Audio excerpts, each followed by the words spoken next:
Welcome to the Impatient Entrepreneur Podcast, a show where we hear from entrepreneurs and business owners who are chomping at the bit to make their mark on the world. I'm your host, Lauren Quidar-Cockrell. Now, let's hurry up and get to the good stuff. Hi, friends. Welcome back. I'm really looking forward to our conversation today as we chat with Lauren Gaggioli. She is a digital entrepreneur who's really living her life purposely and with intention. We're going to chat a little bit about the ever mysterious world of SEO and hopefully demystify that somewhat, but we're definitely going to be digging into building a business and a life that you really want to lead. Lauren, welcome to the show. Thank you so much for having me here, Name Twin. Yes, exactly. Lauren's Unite. Yes, absolutely. Well, Lauren, get us started with you. You have a couple of brands, so tell us what it is that you do and a little bit of how you structured those. Yeah, absolutely. So I got started in 2014 and I got started with an ACT and SAT prep company. I had been an in-home tutor for some folks for a while for some of the large companies, went off on my own and was doing in-home tutoring in that way. And then kind of looked around and went like, this doesn't work because I just got married and I would like a family and I will never see anybody in my family if this is the way it continues. And so I actually had a client, a dad of a student, who turned me on to really just what was going on in the online space. He told me I needed to be on Twitter. And I was like, I'm totally geographically bound. That doesn't make any sense to me. And he's like, no, get on there and start interfacing with entrepreneurs. And I was like, oh. And then I found people like Pat Flynn and Michael Hyatt through that avenue and learned more about teaching asynchronously and went, oh, I could totally make this work. And I could do it with really little overhead and I wouldn't have to drive, 22,000 miles in a year. That would be lovely. So that was sort of the pivot point where I went from building this like in-person connected online or in-person business to an online model and an asynchronous online model. I didn't just replicate what I was already doing. I took it a step further and went, well, if I'm going to put it online anyway, it was sort of inspired by the idea of flipping your classroom where you teach the static lessons and then like the kids do homework in class so that the teacher is there for the more dynamic portion of education. And so then I was like, well, I can totally do this and offer that connective experience through feedback and like tutoring sessions if they're needed, but also maybe they won't be needed. And that was what ended up happening. I'd been teaching so long.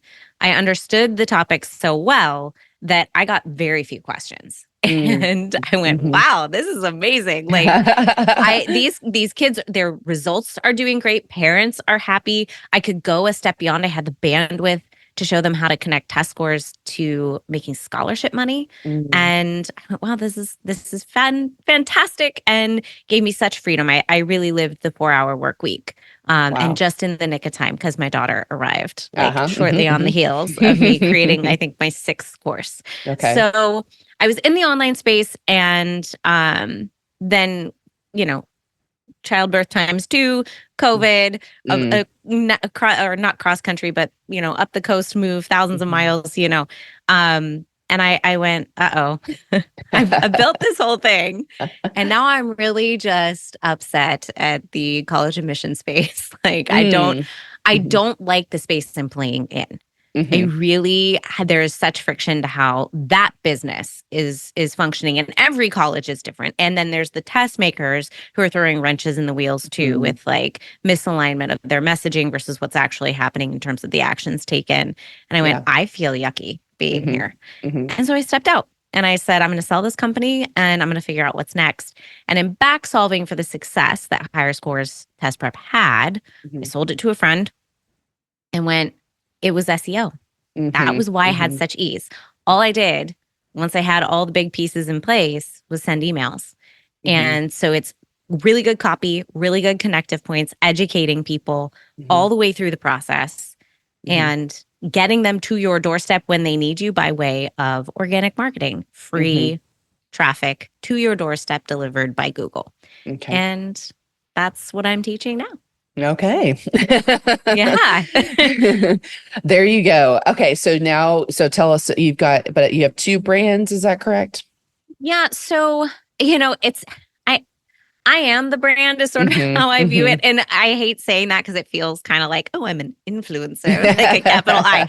I kind of hate saying that, but I like so many things that do I build like 3 different websites and do my 4 different things? Or Mhm, do I just have it live under me and be like, I am multi-passionate, I am mhm. dynamic, and I do these many things. Right. And I went with that way. So Mhm, I mhm. have Big Y Life, which is a course about helping you name your purpose that I actually developed for my higher score students. Okay. And I did that because I had a bunch of kids who came from relative privilege and were like, Mhm. I am not interesting and I have Oh. nothing to write about. Mhm, And I mhm. was like, no, Yes. like everybody has a story to tell. Like I've not faced adversity. They had this awareness that they hadn't faced Mhm, serious adversity and they couldn't articulate what was special about them. mhm. And so I created this to help people like take a step back and really dive into their purpose. And in doing so, that's when like the penny dropped and I was like, oh, I'm in the wrong industry. So it helped This is me. not my why.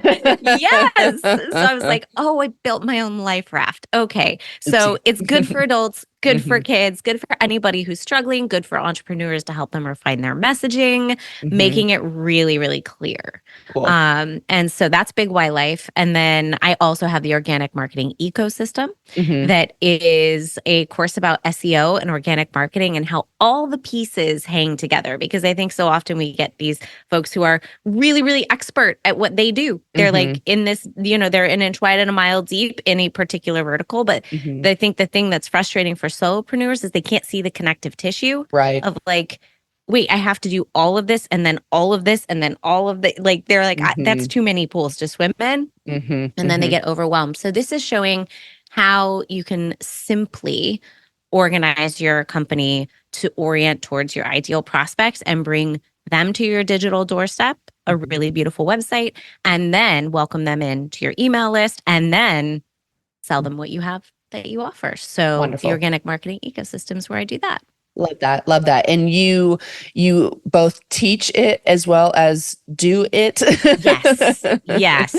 So, and I have some like packages on my site, but Mhm, really every consulting client, it's a custom mhm. bid and proposal project process because yes, there are certain pieces that have to all be there, but everybody's Mhm. at different stages with it. Right. And so, yeah, I do take on a few clients here and there, but really my passion is empowering others because Mhm. I think whether you are hiring someone to do SEO for you or you feel like you want to do it yourself, you need to know how the sausage is made. Right. This space, especially SEO, like you Yeah. search SEO and a lot of the people you see playing in that space, you're just like, ugh, like Yeah. I don't Yeah. love this The ick, energy. big time. Yeah. Yes. Mhm. Yeah. A lot of bro marketer vibes. Mhm. And I Mhm. think it's intimidating. They like to talk on insider speak. And Mhm. I don't appreciate that. Like, it Yeah. isn't that hard. It really isn't. And if I can make it more accessible to more people, you don't have to do everything to make it work. Mhm. You just have to do a couple of the big rocks, and then you get to choose Mhm. the flourishes you want to take with it. I love that because it is, I tell clients all the time, like, this is kind of a black box. I mean, I know PR, some of the things that we do can feel Yeah, that way also. absolutely. That we try to make it as understandable as we can, but a Yeah. lot of times people are just like, just do it for me, which Yeah. is Yeah. great. But Absolutely. when we have worked with SEO providers in the past, it's almost like we're getting the Heisman every step of the way, just like we're not invited in. It's these, Yeah. oh, we have these tools and you can never see them, and things aren't going great, so you need to pay us more money. It's like if you're doing this, super premium package, then it'll be fine. But yeah, it's tough, and it can be tough to recommend that when gosh, like it's isolating on purpose. And so I really appreciate Yes. that welcome in Yes. vibe. We need far more transparency. And also, I think a lot of SEOs, they think their job is to get traffic to the site. And for me, my job is to boost your bottom line Right. by way of the Yes. conduit of SEO. Yes. So it's about thinking beyond just someone hitting your site. Right. Yeah, because you can flood traffic to it, but are those Yeah, good leads for your business? Absolutely. exactly. Yeah, we feel the same way for sure. With our PR and marketing work that we do. Yeah. Like I don't care about the analytics. The analytics that I care about are your cash register. Yes. Are people coming in? Are the right people coming in at the right moment in their buyer's journey? And can you facilitate that transformation? And the more you can do that for people, the more they lean in and are eventually going to buy. Yeah. Right. Love it. Love it. Okay. So first official question, Lauren, are you an impatient entrepreneur? No. Yes. Absolutely. I don't think I know an entrepreneur who isn't impatient. And I think it's born of our passion, right? We love what we do so much. Like we get to choose what we're doing as entrepreneurs. And so there's like this innate, like, why doesn't everybody love what I love? Come faster, quicker. Let's skip to the end. Right.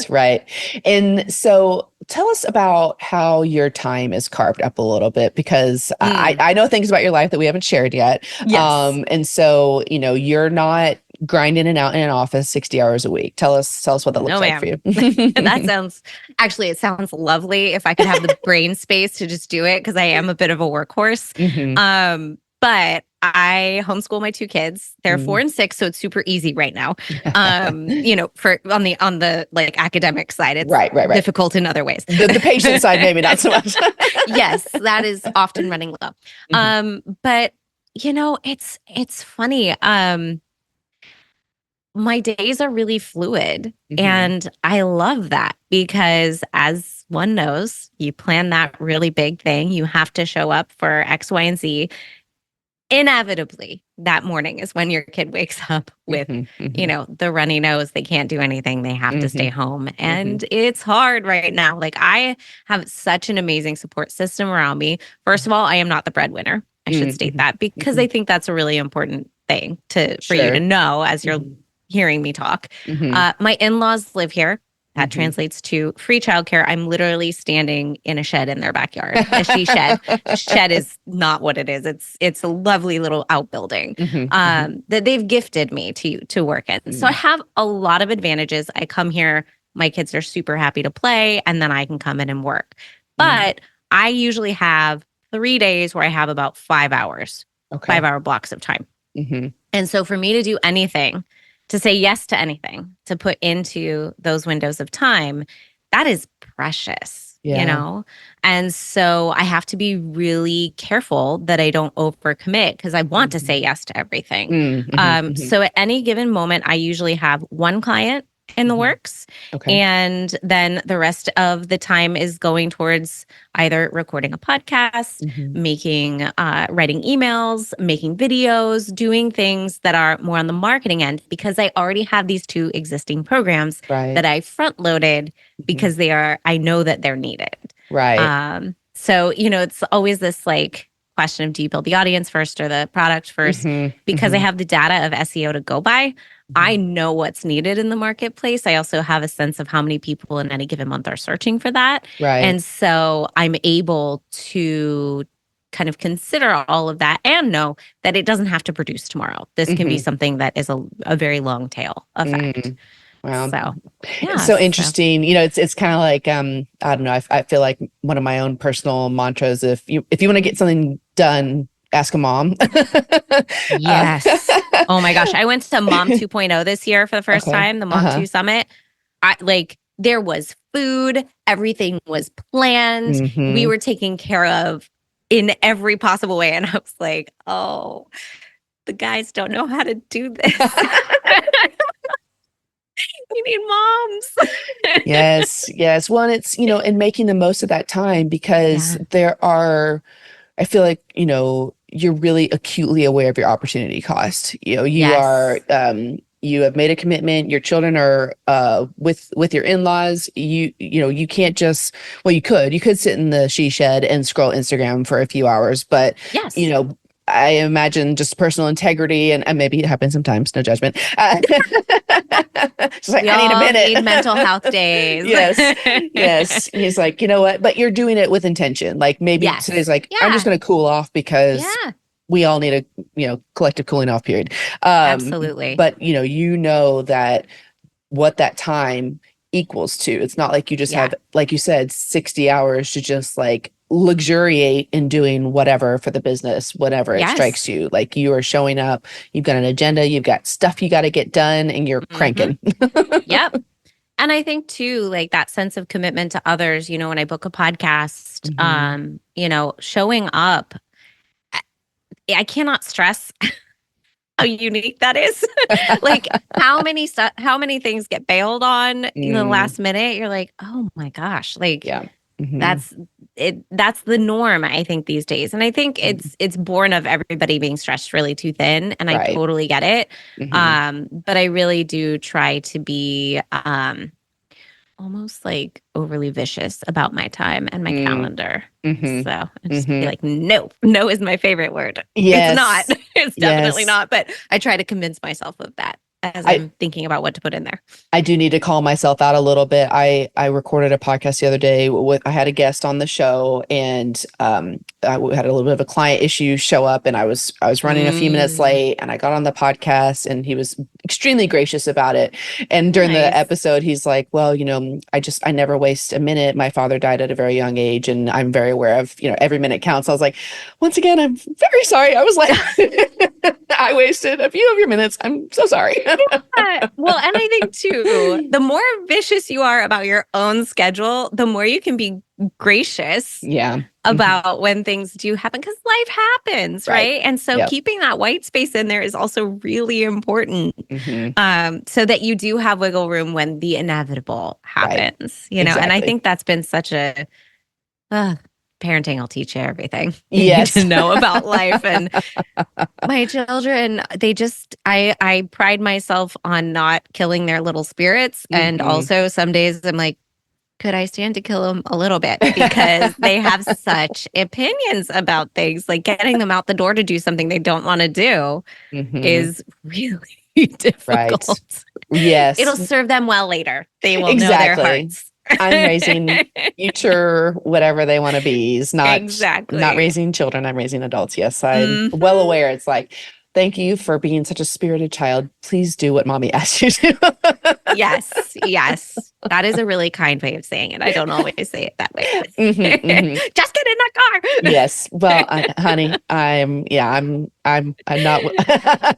The self-flagellation is rampant. I assure you. I Um, love it. I oh love my it. goodness. Well, good for you. For all the time and attention you are giving them. I know that they luxuriate in it, even if it doesn't seem Yeah. like it sometimes. And while also, really equipping people wherever they are on their spectrum, as far as finding their why, and that can be a challenging moment when you're feeling that vacuum of like, why am I here? Or what am I doing? Hmm. And then also, choosing to share your gifts and demystify something that can feel so mysterious in SEO. So I Yeah. was telling you before we started recording, I'm like, oh, I think we'll be taking this course. Wonderful. That would be absolutely lovely. I would love to have you through. We usually talk more story oriented topics on this show, but I do want to ask you while I have Yeah. you and just take advantage of your expertise, with AI and all these changes happening with SEO and everything, how do you stay on top of things? I mean, is that something that you really invest time into? Unfortunately, lately, yes. Hmm. Hmm. So one of the things that I pride myself on is teaching timeless SEO. Hmm. Hmm. I This is another thing that like Google leaked these documents, and there are certain things that came out of them that I know the bad actors in the space are going to go in and Hmm. leverage. Hmm. Hmm. And then that will no longer be a ranking, Mm. factor. It's just Gotcha. Hmm. you Hmm. have to go to the underlying content always. Hmm. Hmm. Hmm. SEO is about leveling up what you already have, framing your expertise in such a way that it meets the people who are searching where they are. Hmm. And I've already said this before, but this is kind of the core of everything. Facilitate their transformation through a single post, Hmm. and then don't leave them hanging. Give them a gift at the end and Mm. bring them into your ecosystem. Hmm. Hmm. So it's about how you meet others. And one of the hallmarks of SEO is doing quality keyword research and Hmm. understanding the data. Hmm. Um, an example of this, I have a friend who helps people with memberships. He like helps build out online memberships and communities and that sort of thing. His name is Vincent Puglisi, and he was talking about recurring income. He's like, the beautiful thing about memberships is it's recurring income, and he breaks it down with like this formula. And he's like, it's super simple, straightforward. If you have this many people at this price, then you have make this a month, and it's like ongoing.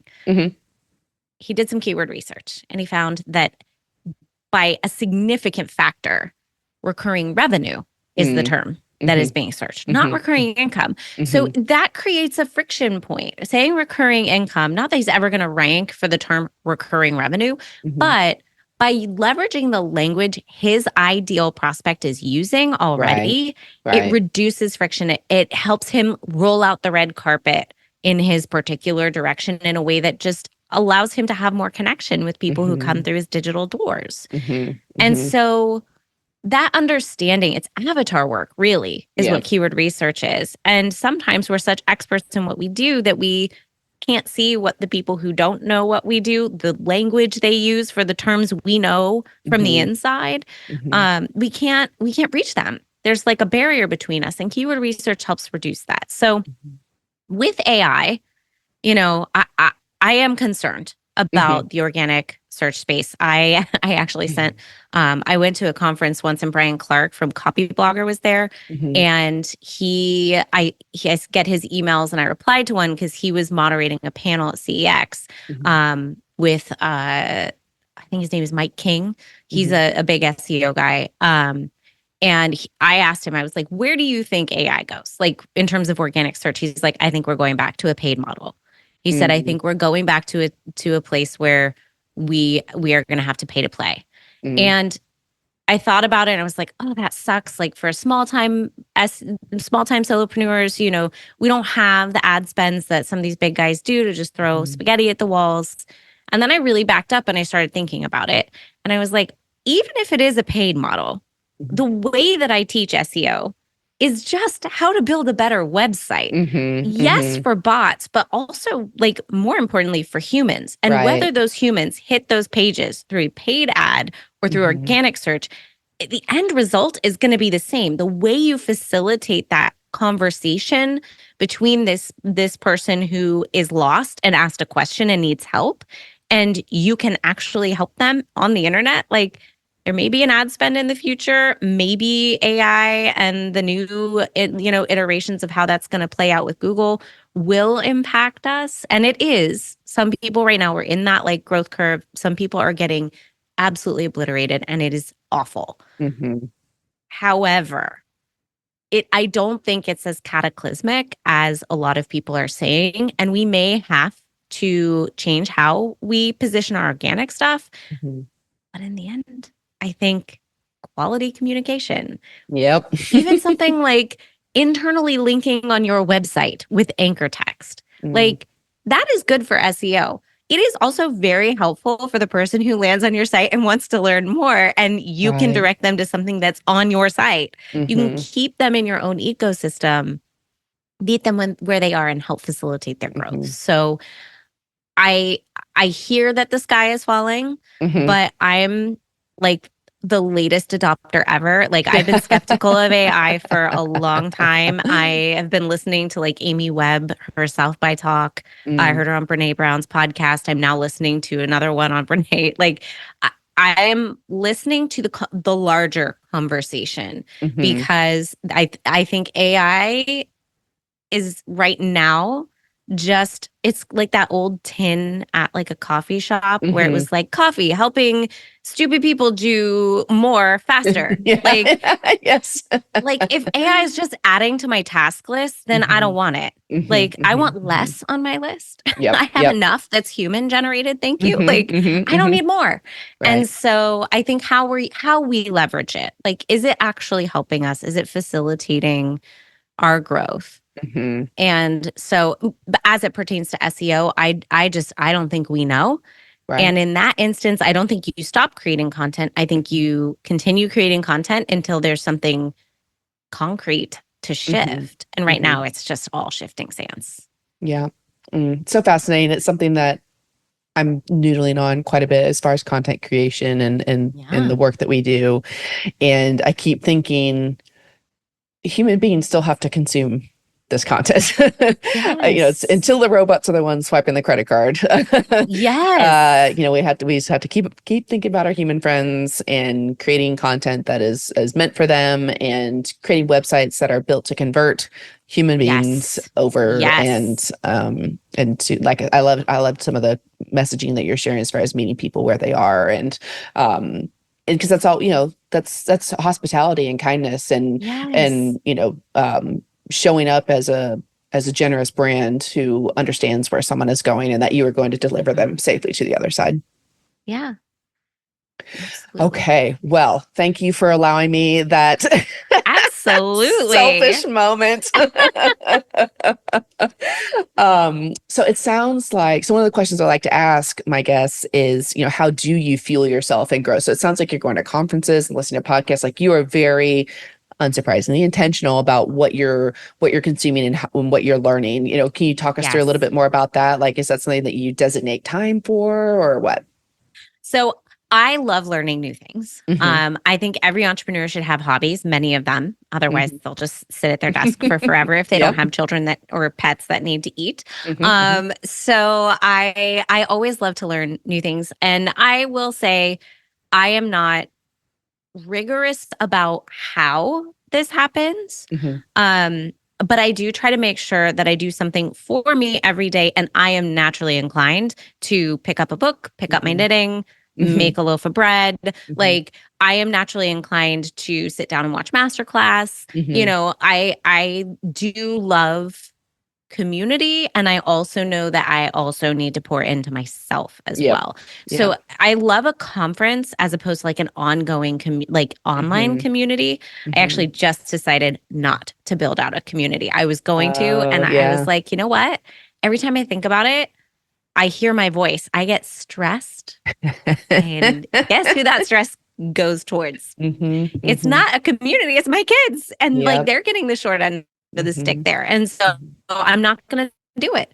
Hmm. So I love going to a conference because I can fully be present in my body, Hmm. responsible only for my body for a couple of days, which is just like the best blessing ever. Hmm. Sleep as much as I want, go to as Hmm. many sessions or not as I want, and just get to know other people. So Yeah. I do love a good conference just because entrepreneurs are my people. I love them. Yes. And so to be in a room with them, whether it's like my kind of entrepreneur, like I don't go to SEO conferences, like Hmm. I go to like general conferences. And I Hmm. just find it really, really fascinating and helpful to me.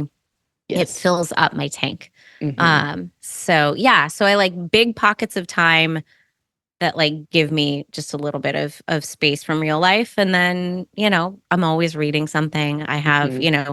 usually an audiobook that's nonfiction, a physical book that's nonfiction, and then my nighttime read is a fiction Yes. before I go to bed. Same. So I have like three in the hopper. Yeah. Is that ready to go? I've Hmm. kind of gone away from listening to podcasts as much, Hmm. but I'm coming back to it. I've always loved the medium of podcasting. I enjoy Hmm. podcasting, being a guest or hosting. Hmm. So I really do. I mix it up because I also crave novelty. So, Hmm. Yeah. but as long as I'm learning something for me, even if it's frivolous and fun, a new technique, whatever, I just always love having a little something that gets my brain going. Yeah. Well, and I imagine just particularly with the pouring into your children for such a large chunk of your day, making sure that you do carve out that, like, this is just for me time Yeah. is especially important. But for Yes. everybody too. That's actually um we have a daily stand up for our team, and I realized pretty quickly my sweet team was not, they seemed a little burnt out, not necessarily by the work, but just kind of by life. And so Yeah. I started asking the question, what are you doing nice for yourself today? And they have to Oh, commit to something. what a good question. Yes, absolutely. So Yeah, I yeah. love that. So are you impatient about anything in particular right now? So I have a new podcast coming out, Oh, and congratulations. thank you. I have been planning this for a very long time, and as happens, everything is conspiring against me right now. Oh, I've literally not had a day go to plan for like 3 weeks. And it's like forces outside my control. We had to put my puppy down. She Oh was no, having I'm so like this sorry. it was awful. My husband and I were on vacation before that. Like there's just been so much that's just like not the norm. Kids are in summer camp. They need picking up all this stuff. Yeah. So I'm very impatient to go. Like I'm just like, everything has been in place. It's organized. It's blocked out. Like, why can I just not get to the mic? So it's that whole, like, I will keep appointments with other people, but for myself, it's sometimes harder. But I'm very impatient to get that off the blocks because it's been on my heart. It's been something I really wanted to do. I'm doing it in seasons, so it's manageable because I'm a batcher. Yep. And so, yeah, I'm really excited to get that ball rolling. What will be the topic of this podcast?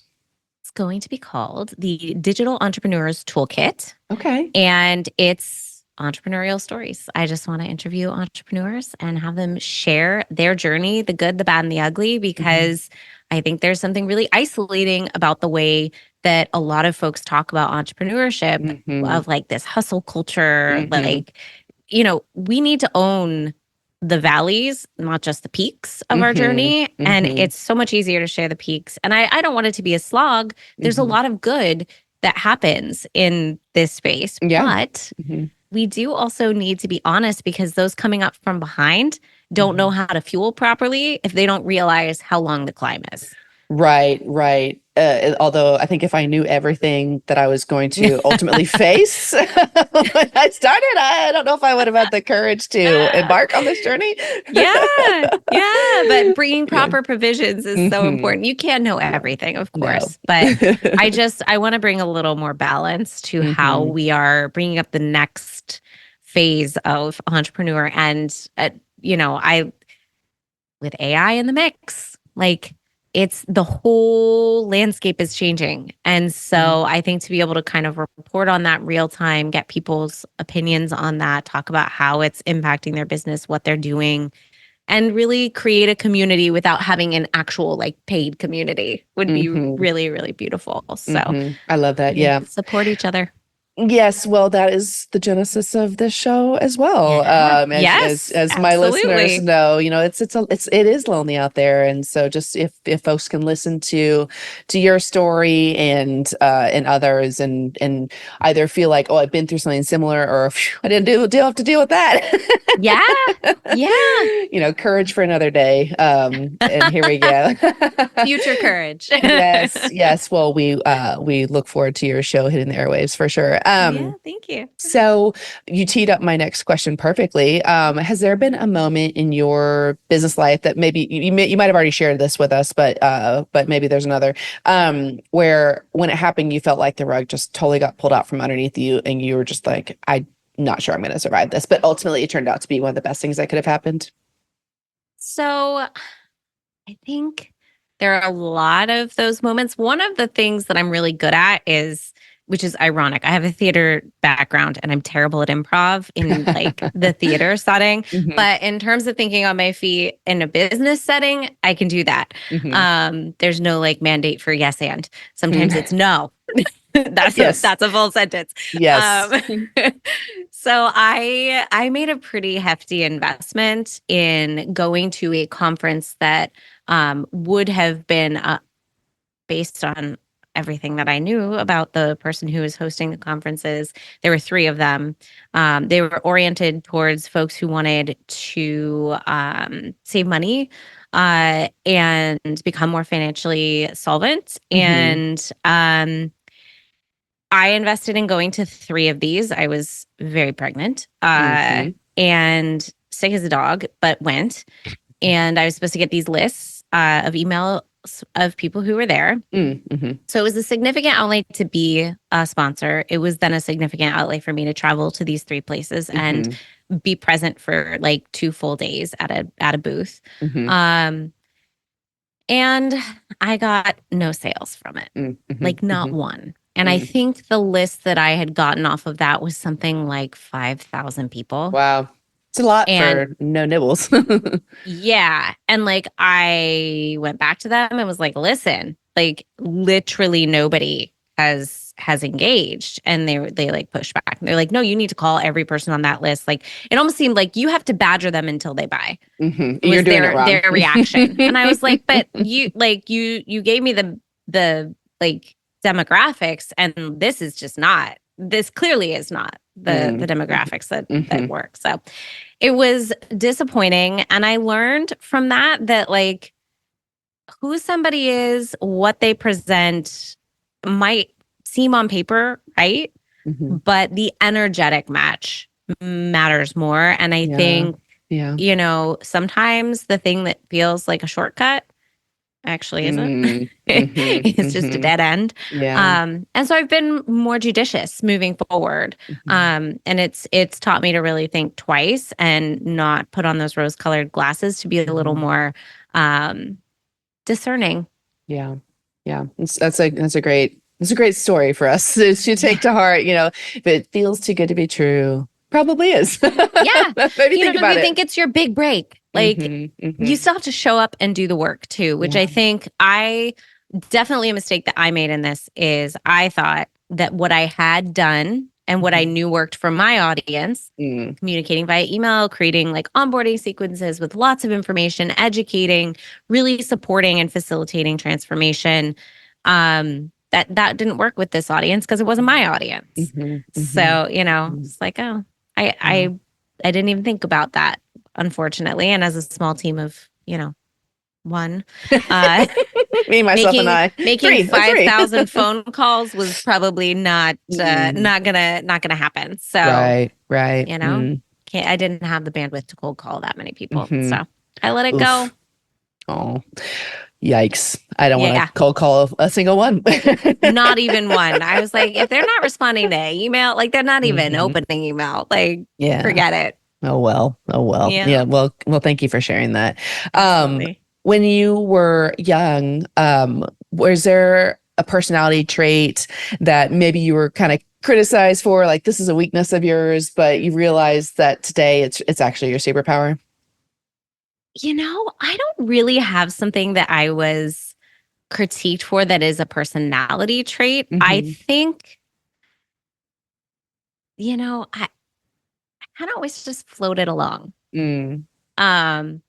And I don't think I was very engaged and active in the process of making choices. And when I would share my voice, I was kind of told like, you don't know you. Like it kind of loops back to what we were talking about earlier. Like an example, I was pretty sure I didn't want to go to college. But on paper, I was the kid who went to college because they told me to work hard. And now I had these things and they were like, well, look, you're the kid that goes to college. It's like, that's no, next. You told me I had to do that.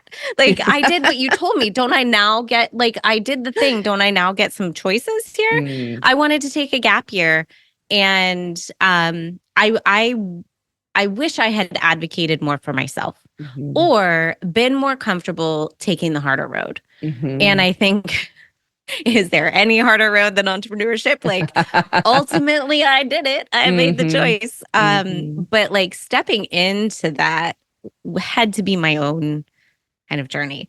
I had to champion myself and say, no, this is what I want, and really fully step into, and consequences be damned. So I very much wish I had done that earlier and more often. So every time my child pushes back against me, particularly my daughter, like my husband and I are both very compliant folks. We prayed for very spicy children. We got them. Now we don't know what to do. Are you my boss? Yeah. I'm like, we got what we wanted. Oh no. But we're doing our best to really have them deeply know their own hearts and let them change our minds. Obviously, in appropriate situations. Like you still have to brush your teeth, even if you don't. We still have to wear seatbelts. Yes. Yes. These are not choices that we make. These are just things we do. But, we try to be, to talk through it and talk through our decisions more and let them have more visibility to that. And I think that knowing of myself I now can feel it when I'm stepping away, like this community thing. Like I trialed it. I did it for 2 months and I hated it. Like and that was with like, forgive the phrase, one of my dad's favorites. There were no turds in the punch bowl. It was all friends. Like they were just really supportive friends who were there to like cheer me on and be like, you're doing great. And I was like, but I hate this. I love spending time with you, but I hate this. Yeah. So I have to listen to that. Yeah. And so I keep relearning that lesson. So it was never something that was like taught to me or like talked down. I was never like given feedback on that. But I feel like it's something I've had to learn for myself. You experienced the repercussions for yourself. Yeah. I feel that deeply. And I'm pleased to hear that you're course correcting with your daughter. We're doing a little bit of that work myself. gotta change the cycle breakers, right? Change the ways that it works. And you know, I just am very committed to messing up my own children in new and different ways. So yes. They still need something mistakes. To talk to their therapist about. Yeah. Yes, exactly. But it won't be what I'm talking to my therapist about. Exactly. Brand new ones. Yep. As we wrap up, what's one piece of advice you can give our listeners to build stronger businesses and lives today? I think really knowing yourself deeply and sharing it fully and well.